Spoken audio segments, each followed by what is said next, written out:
بسم الله الرحمن الرحيم الحمد لله رب العالمين والصلاة والسلام على سيد المرسلين نبينا محمد وعلى آله وأصحابه أجمعين وبعد. Bismillah. So we mentioned throughout our talks the usul of Imam Shafii radiyallahu ta'ala anhu. Imam Shafi'i presented his usul in one structured text called Al-Risala, and in another with a lot more detail in Al-Umm. Sadly though, these books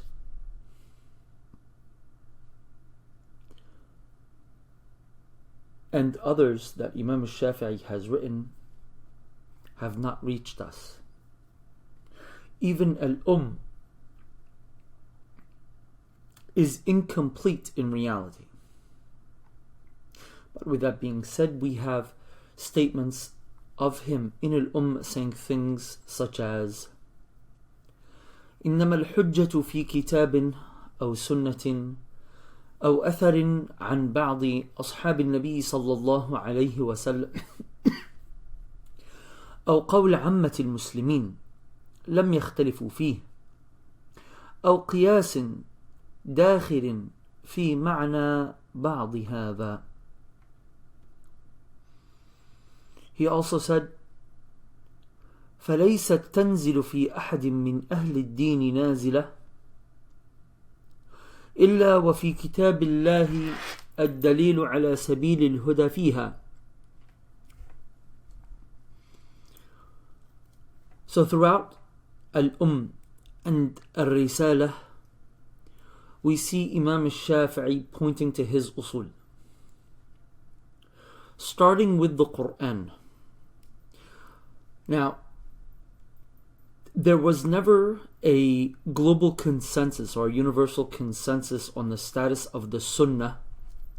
Simply one group excessively emphasized over the Sunnah, which I'll explain in our continuation of the history, inshallah ta'ala, tomorrow. And another that was lenient in its approach to the Sunnah. Not disregarding it in any way, shape, or form, just simply a little bit more lenient when it comes to the Sunnah. But Imam Shafi'i coined a new concept in the realms of usul. For he said in Al-Umm and in Al-Risala, العلم طبقات شتى الأولى الكتاب والسنة إذا ثبتت. Ilm are many levels and degrees. The first is the Kitab and Sunnah. You see, Imam al-Shafi'i,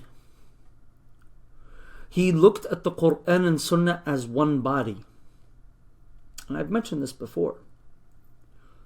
The Quran is passed along in the same system of chains and narration as the Sunnah. It is separate, yes.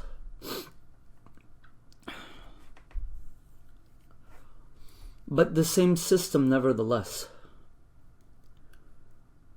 Therefore, denying the Sunnah is insanity, because it would lead by default, if you continued on that path longer, to denying or denial of the Quran itself.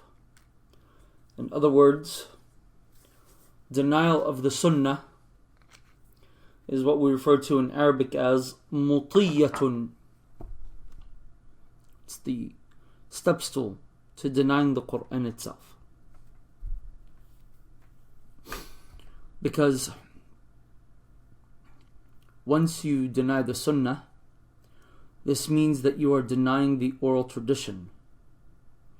You'll be met with the written. You'll point out things incorrectly to seem as if there are discrepancies in the sunnah, but there aren't any. You just either knowingly or unknowingly mix things up. So you're doubting the written history as well. Well, if the oral is rejected and the written is rejected, then the Quran doesn't stand a chance. The Quran does not stand a chance. Now if you come and say, I follow the mutawatir of the sunnah, not the ahad, then that is a step still to just denying all of the ahadith. The statement attributed to Ahl Sunnah that we reject ahad in Aqidah is a hypothetical as stated by Imam al-Subki, meaning that there's no such thing. It's a hypothetical, as I've mentioned before. This is why when someone comes and says to you, you deny ahad, tell him, please show me the evidence. And wait for them to do so. Would you not reject a hadith, ahad or mutawatir? If you reject an authentic hadith, then you are automatically suspect. Some people come and say, oh, what about the hadith of the jariyah? Well, we said the hadith of jariyah, we accept it. We don't involve ourselves in these details. We don't. Then why do you change its meaning? We don't change its meaning. But a hadith are narrated by the meaning. And when you investigate the hadith of the jariyah, it came as Man Rabbuki, it came as Atashhadina an la ilaha illallah. And if a non-Muslim walks in off the street and says, I believe Allah is in location X, this doesn't make him a believer, even if he said in Allah fis sama. Then what happened? Well, if you go do proper takhrij to the story, you actually find out that there was no verbal communication between him and this slave girl. Rather, what took place was he pointed, she responded in some sort of sign language, and that was that.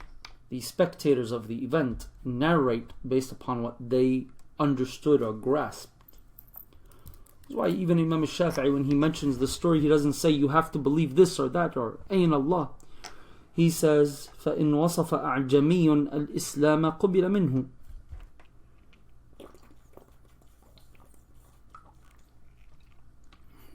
If a non-Muslim describes something that sounds like Islam, who they are a'jami, meaning they don't speak our language, we'll accept it from them. Kalam Jameel. So here we have an Imam Shafi'i, he says the Quran and the Sunnah. Next is al-ijma'. Al-ijma' is hujjah. Ijma' in a technical sense is a completely logical understanding or understood concept, meaning there is no way to prove ijma' by the Quran and the Sunnah.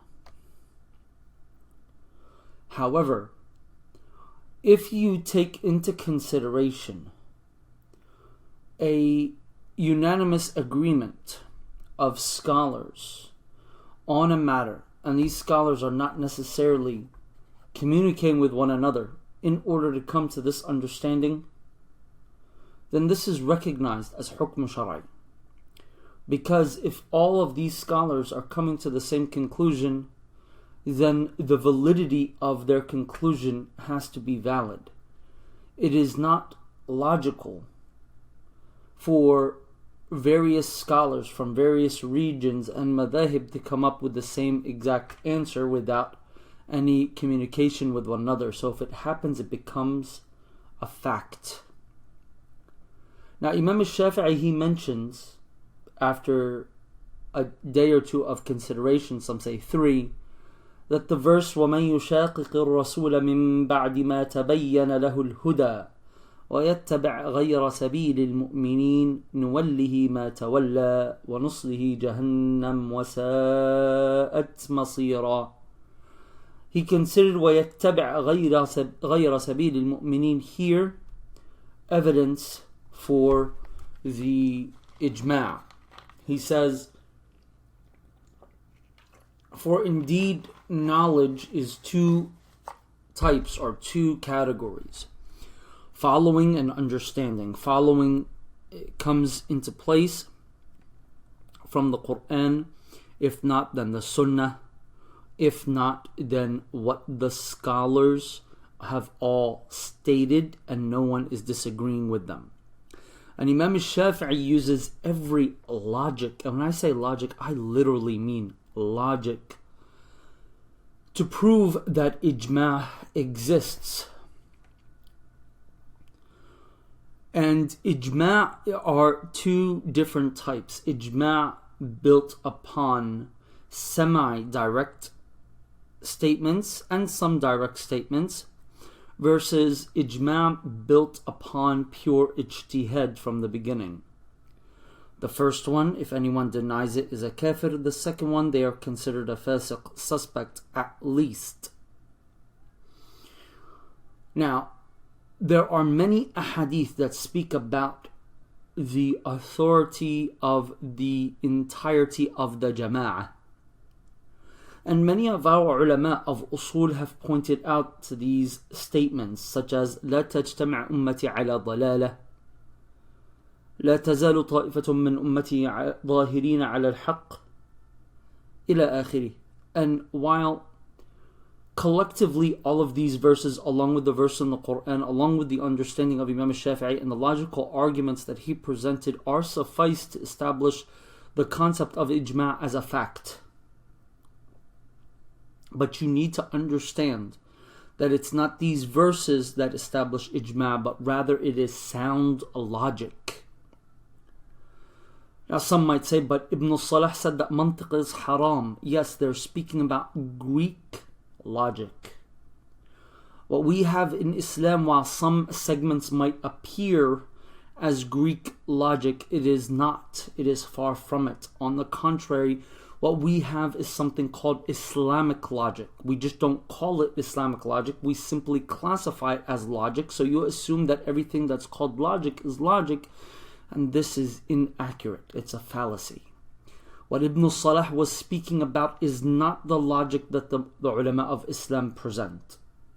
Yes, in some advanced discussions of logic, you might see similarities between what we present and what the philosophers of Greece or Asia in general have presented, or what the philosophers have said, but this is not the case. No, it isn't. The same thing with ilm al-kalam. When you hear ilm al-kalam and we're telling you to come and study the science of kalam, you all of a sudden assume that ilm al-kalam is the same as what the Mu'tazila did as ilm al-kalam, or what the Karramiyya called ilm al-kalam, or what the Jahmiyya called ilm al-kalam, or what the Shia call ilm al-kalam till this very day. It is not. It is simply the fact that it was called ilm al-kalam, that we kept a segment of our ilm under that same category as ilm al-kalam. But if you read al-Risala, Imam Shafi'i, he says, someone asks, is there ijma'? We say yes. Alhamdulillahi Rabbil Alameen. There are many fara'id that no Muslim in their right mind could deny, and that alone is ijma', if you think about it for a moment. For indeed, how could all of these scholars agree to certain facts? And I've mentioned an example before, and that is the issue of, مثلا, you need purification to have tahara. You need purification, to perform salah. You need purification to perform salah. That there's ijma' on this. No one ever differed on this fact. Therefore, that is ijma'. Next is the statement of a sahabi. A sahabi is not looked at as being more elevated than the next. In other words, we look at all of the Sahaba the same. However, if a Sahabi said something and there is no arguments against this thing, then yes, we'll accept it. However, if there is an opinion of a Sahabi and other Sahaba are arguing, or the Sahabi is speaking out of pure ijtihad, and that's it, and it does not add up with the adillah, then no, we do not take the opinion of that single Sahabi. If the Sahabi is proving that what he's saying is Sunnah, or it follows the Quran and Sunnah, it's not differing with the Quran and Sunnah, even if it looks like Shahab, but it's not differing, then we might accept it, because the taqleed of a Sahabi or a major scholar is definitely and without a doubt more preferable for us.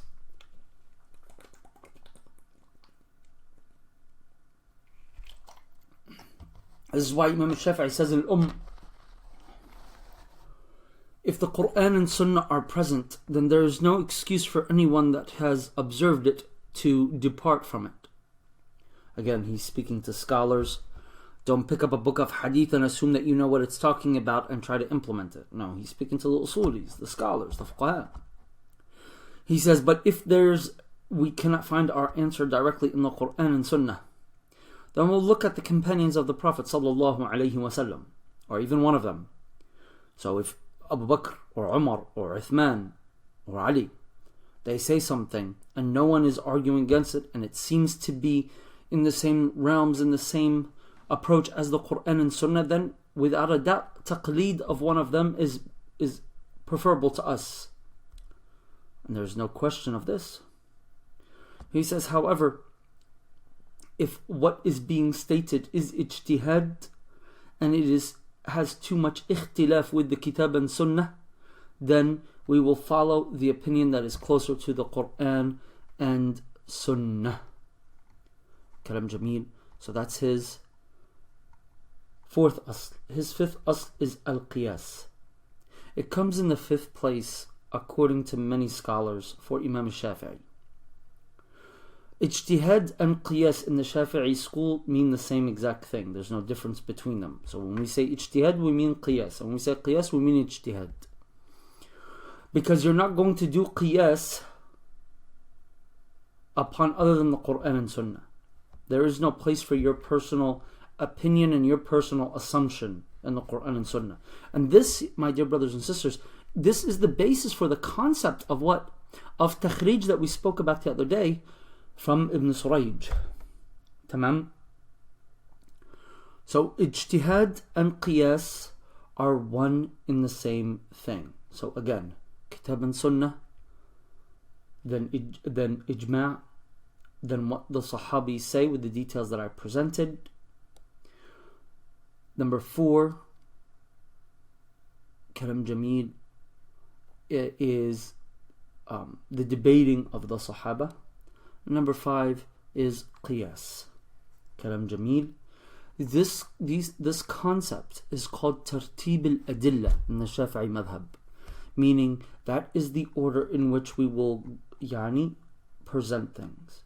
Inshallah ta'ala, I'll go over tomorrow the issues of istihsan and what is istihsan and amal ahl al-Madinah bi'idhnillah ta'ala, while we are going through the history of Imam Shafi'i with a little bit more thoroughness and details bi'idhnillah. Wa aqulu qawli hadha wa astaghfirullah ta'ala li wa lakum.